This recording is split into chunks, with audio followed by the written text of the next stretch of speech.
नमस्कार। आज मैं आपको संज्ञा पद के बारे में बताऊंगी। संस्कृत में शब्द रूप की दृष्टि से संज्ञा पद 6 प्रकार के होते हैं। अजंत पुल्लिंग, अजंत स्त्रीलिंग, अजंत नपुंसकलिंग, हलंत पुल्लिंग, हलंत स्त्रीलिंग, हलंत नपुंसकलिंग।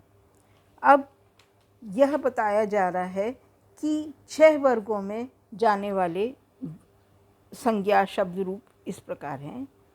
6 वर्ग का मतलब है जैसे जिनके पीछे अ लगता है, जैसे राम।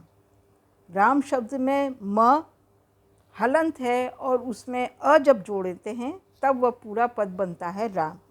तो इस तरह से इसको अकारांत बोलते हैं। अब दूसरा शब्द है विश्वपा। विश्वपा में विश्वपा हलंत शब्द है और उसमें जब आ जुड़ा तो विश्वपा बना। तो इस प्रकार के जो संज्ञा शब्द के रूप हैं उनको हम आकारांत कहेंगे। तो अब इसी तरह से आकारांत, इकारांत, उकारांत, ऋकारांत, तो यह 6 तरह से शब्द रूप पुल्लिंग में बताए गए हैं। सबसे पहले मैं आपको अकारांत शब्द रूप के बारे में बता रही हूँ। जैसे देव शब्द है, देवः, देवौ, देवाः। इसमें प्रथमा विभक्ति, द्वितीया विभक्ति, तृतीया विभक्ति, चतुर्थी विभक्ति, पंचमी, षष्ठी, सप्तमी और संबोधन और प्रथमा विभक्ति ज़्यादातर एक समान ही रहता है। कहीं कहीं किसी रूप में उनमें भेद हो जाता है।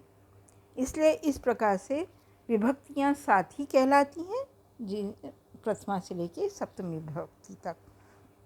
अब देव रूप चलेंगे। देवः, देवौ, देवाः, देवं, देवौ, देवान्, देवेन, देवाभ्यां, देवैः, देवाय, देवाभ्यां, देवेभ्यः, देवास्, देवाभ्यां, देवेभ्यः, देवस्य, देवयो, देवानां, देवी, देवयो, देवेषु, हे देव, हे देवौ, हे देवः। अब आप यह जान लीजिए कि प्रथमा विभक्ति में देव शब्द में विसर्ग होता है, परंतु संबोधन में वहीं वह विसर्ग नहीं रहता है और बाकी जो द्विवचन और बहुवचन है वो प्रथमा विभक्ति के समान ही रहता है।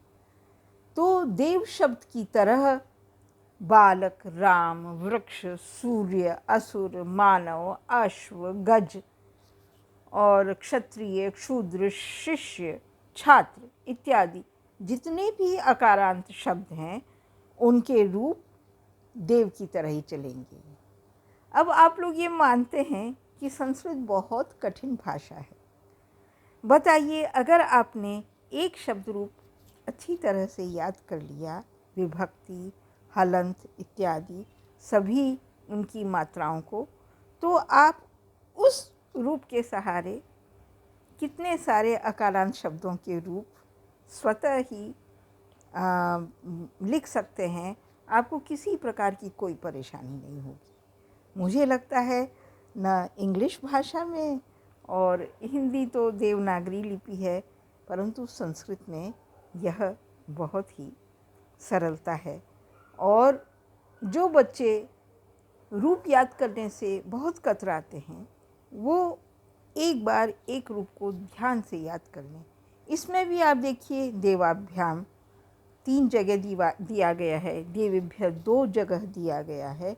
तो उसको इस तरह से आप लोग टैली करके याद कर लीजिए। जब वो याद हो जाएगा तो उसी तरह से सारे अकारांत शब्दों को आप एक बार याद कर लीजिए। और उन सब अकारांत, और वो पुल्लिंग होने चाहिए, अकारांत पुल्लिंग शब्दों के रूप, राम शब्द के भी रूप इसी तरह से चलेंगे, देव शब्द के रूप भी इसी तरह से चलेंगे। तो इस तरह मैंने संज्ञा पद के यह आपको शब्द रूप बताए हैं। धन्यवाद।